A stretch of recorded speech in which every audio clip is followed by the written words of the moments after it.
जय हिंद प्यारे साथियों, कैसे आप सभी। मैं उम्मीद करता हूं कि आप लोग बहुत ही अच्छे होंगे। प्यारे दोस्तों, आज की इस वीडियो हम लोग समीकरण हल करना सीखेंगे। बहुत ही आसान तरीके से, बहुत ही सिंपल तरीके से आपको बताया जाएगा।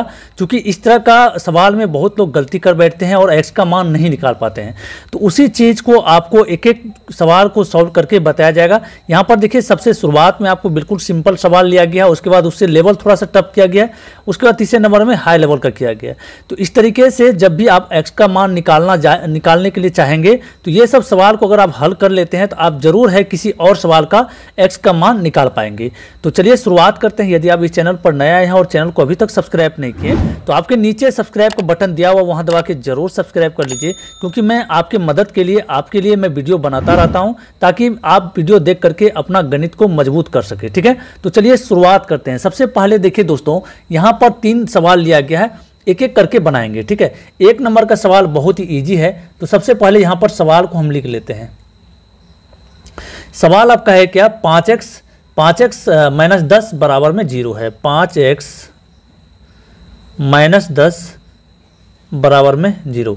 देखिए, आप जब भी इस तरह का सवाल को बनाएंगे तो आप एक चीज जरूर ध्यान में रखेंगे, जो x वाला पार्ट है, x वाला जो भी संख्या होता है वो x के साथ ही जाकर के घटेगा या जुटेगा। ठीक है, और बिना x वाला जो संख्या होता है, जैसे संख्या 5 है, 10 है, या फिर कुछ इस तरह से रहेगा, 12 रहेगा, 15 रहेगा, 1000, 2000, जो भी रहेगा, संख्या हमेशा संख्या के साथ जुटता है या घटता है या गुणा भाग जो भी लगना होता है वो संख्या के साथ ही होगा। और x वाला चीज जो है, x वाला चीज के साथ ही जोड़ा जाएगा। ये चीज अगर आपको यहाँ समझ में नहीं आया है तो यहाँ पर सवाल में आपको अभी समझ में आ जाएगा। ठीक है, तो चलिए यहाँ पर देखिए क्या है, 5x घटा में है क्या, 10।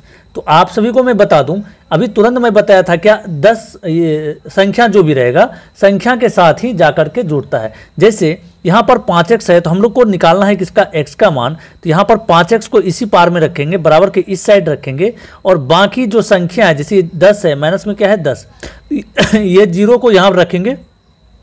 ठीक है, 0 को रखेंगे और इसको उधर भेज देंगे। ठीक है, इसको क्या करेंगे, संख्या को संख्या के साइड में भेज देंगे। तो ये माइनस में है तो इधर आएगा तो क्या होगा, प्लस में होगा, प्लस में 10। ठीक है, समझ गया आप। अब क्या करना है हम लोग को, ये 5x है, इसको जोड़ लेंगे, 0 में 10 को जोड़ेंगे तो 10 ही होगा। x का मान निकालने के लिए क्या होगा, देखिए 10 बट्टा में क्या होगा, 5 होगा। क्योंकि ये जो यहाँ पर जो भी है गुणा के रूप में है, 5x है तो 5 क्या है, गुणा के रूप में है। इधर आएगा तो बराबर के इस पार आएगा तो भाग के रूप में आएगा।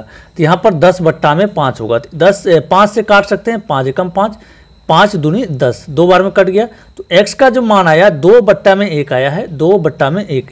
लेकिन नीचे में x 1 का कोई वैल्यू नहीं होता, 1 का कोई मान नहीं होता है। ठीक है, तो हम लोग का जो फाइनल आंसर होगा प्यारे दोस्तों, हम लोग का आंसर हो गया कितना, x बराबर 2 आंसर हो गया। इस सवाल का यही आंसर होगा। ठीक है, समझ गए आप। अब चलिए दूसरा नंबर सवाल को हल करते हैं। दूसरा नंबर सवाल देखिए, अब आगे में यहाँ पर आपको सामने लिखा हुआ है 25x माइनस 65 माइनस क्या है 65 बराबर में 5x प्लस क्या है 85। ठीक है, ये हम लोग को सवाल है। तो आपको अभी तुरंत बताए थे, x वाले को एक साइड रखेंगे, यानी कि x वाले को x वाले के साथ रखेंगे, बाकी बिना x वाले को बिना x वाले के साथ रखेंगे। तो यहाँ पर 25x है तो 25x को इसी पार में रखेंगे, इसी साइड में रखेंगे।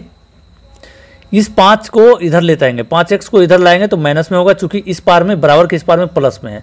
अब बराबर का चिन्ह देंगे, ये जो 85 है अपना जगह में ही रहेगा यहाँ पर। ठीक है, बस इसको क्या करना, उस साइड भेज रहे हैं। तो यहाँ पर माइनस में इधर आएगा तो क्या होगा, प्लस में होगा। अब क्या होगा, ये 25 में से 5 को जोड़ेंगे, 25 5 होता है 30, यहाँ पर 30x हो जाएगा। और इसमें जोड़ेंगे 5 5 10 का 0 हासिल 1 बचा, 6 और 8 6 8 कितना हो जाएगा, 14 14 1 15। अब क्या करना है, ये जो संख्या आपको यहाँ पर दिख रहा है, चूंकि हम लोग को सिर्फ x का मान निकाल के दिखाना है, इसलिए यह जो संख्या इधर दिख रहा है इसको उधर भेजना पड़ेगा, बराबर के उस पार।